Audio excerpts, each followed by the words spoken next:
Salut les gars, bienvenue dans cette nouvelle vidéo de AgriBA, la chaîne spécialisée en agriculture et ses dérivés. Aujourd'hui, on va voir une vidéo du GOAT.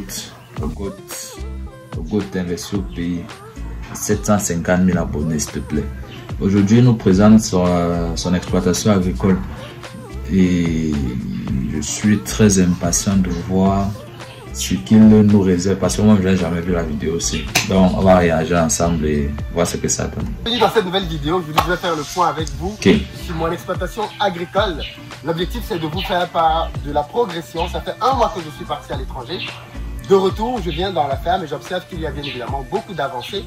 Et le but pour moi c'est de vous montrer tout ce qu'on a fait entre temps et de vous expliquer un peu pourquoi on fait ces cultures-là, à quoi est-ce qu'on s'attend.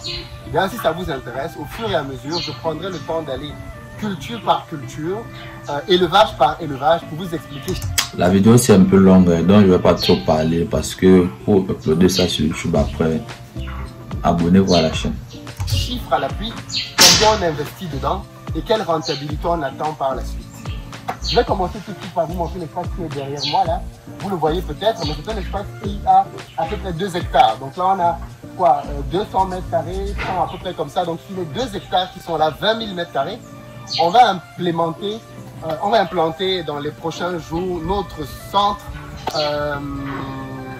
de formation. C'est-à-dire que le but ici, comme je vous ai dit, c'est de pouvoir faire de la formation. Le GOAT. Et pour ça, dans les 20 000 mètres carrés qui sont derrière moi, on va faire une répartition pour avoir plusieurs lots et cultures. Donc on va cultiver là plusieurs choses, des carottes, des poivrons, des tomates, ainsi de suite. On a mis du maïs en terre. L'objectif, c'était de ne pas laisser la terre vide. C'était de pouvoir occuper la terre très clairement. Et on s'est dit on va faire du maïs et ça va nous aider pour la provanderie. On a une provanderie et en plus en ce moment-ci, on a une pénurie de maïs parce que la plupart des agriculteurs, comme je l'ai souvent dit, ici au pays, dépendent de la météo. C'est-à-dire que ce sont des gens qui travaillent en fait quand il pleut. Or, on a une grande et une petite saison des pluies. Et la plupart du temps, ce qui se passe, c'est que pendant la petite saison des pluies, beaucoup d'agriculteurs ne font pas de maïs. Donc on arrive à une phase dans laquelle on a une carence en maïs. Mais depuis, il ne nous dit pas qu'il est dans quelle zone. Qui monte en flèche. C'est l'Est Cameroun. C'est qu'il faut maîtriser dans ce secteur-là. Donc nous, on a décidé d'occuper notre terre en faisant du maïs. L'objectif, c'est bien évidemment de diminuer au fur et à mesure la quantité de maïs que l'on va produire afin de l'occuper avec d'autres cultures. Parce que les gens peuvent se demander, mais vu toutes les cultures agricoles que tu fais, pourquoi tu ne fais pas toi-même ton maïs? Et bien parce qu'en fait, si on voulait nourrir toutes nos bêtes ici, avec du maïs que l'on cultive, il nous faudrait des centaines d'hectares. Dans quelques semaines, les fruits vont commencer à sortir. Là, on est à 3 semaines. C'est 3 semaines déjà, je pense, hein, de bambou. Et dans quelques semaines, bon, c'est une culture qui dit 3 mois. Donc d'ici 2 mois, on va commencer à récolter. Mais avant, vous allez voir les fruits sortir dans le gombo, culture super intéressante. Comme vous voyez là, c'est du bananier plantain. Vous allez manger du bananier plantain demain, mais en fait, il faut bien comprendre d'où il vient. Donc en fait, le bananier plantain, nous on le fait depuis sa racine. On prend une bulbe et de la bulbe, on fait pas mal d'opérations techniques comme le parage, ainsi de suite. Est-ce que vous voulez une vidéo où je vous explique comment ça marche? Parce que ça c'est une technique de multiplication de plants issus de fragmentation, les pifs. Et si vous voulez, on fait une vidéo là, dites-moi ça en commentaire.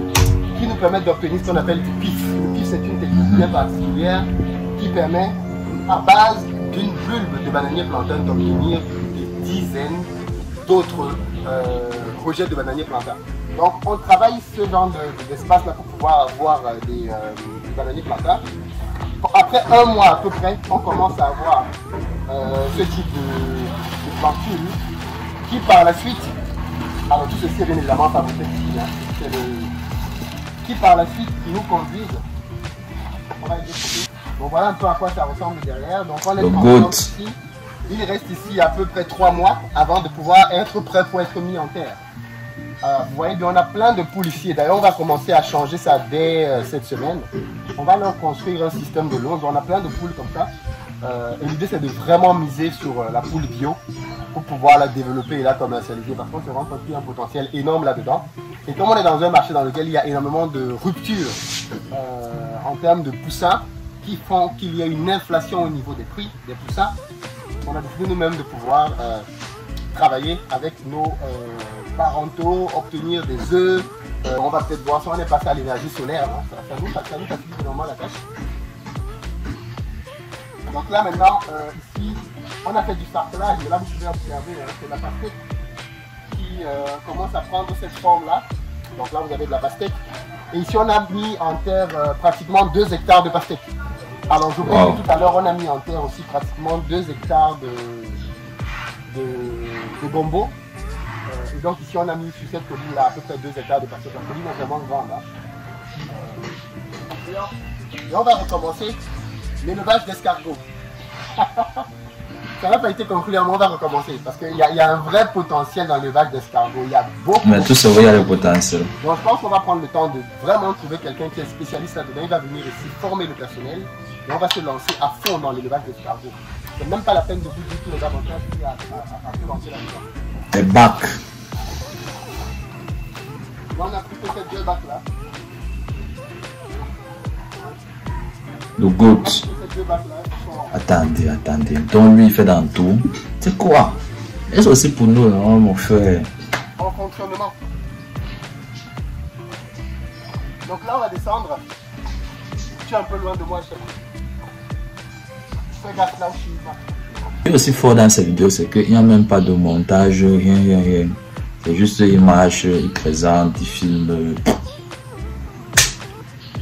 On a nos 2 serres là, toujours.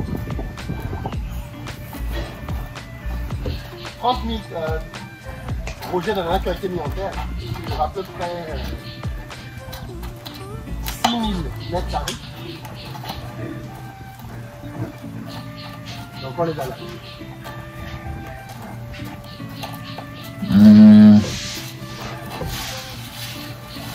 Bon, c'était l'espace que le féticheur nous demandait.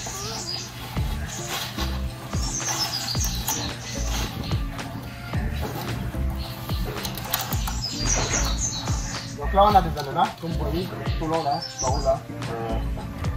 On en a quand même pas mal, on a 30 000 qui ont été mis en terre.